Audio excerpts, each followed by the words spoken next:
বাড়িতে যে house wiring হয় সে সিঙ্গেল ফেজের জন্য। ঠিক আছে, আমাদের বাড়িতে আমরা জানি যে একটা ফেজ এবং একটা নিউট্রাল অর্থাৎ সিঙ্গেল ফেজ ইলেকট্রিসিটি আসে।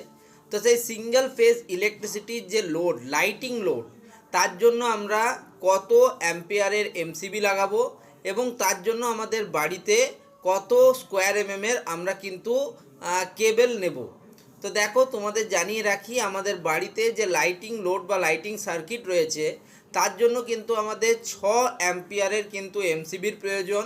এবং একইভাবে যদি তারের কথা বলি, কেবলের কথা বলি, তাহলে সেটা অবশ্যই কিন্তু 1.5 স্কোয়ার এমএমের কিন্তু আমরা কপার কেবল ইউজ করব। আমি এখানে কপার কেবল এজন্যই বলছি কারণ কপার কেবলের হচ্ছে তোমার যে অ্যাম্পিয়ার বা কারেন্ট ধারণ ক্ষমতাটা তোমরা জানো যে বেশি, সেটাতে অ্যালুমিনিয়ামের থেকে সেটা কিন্তু ভালো।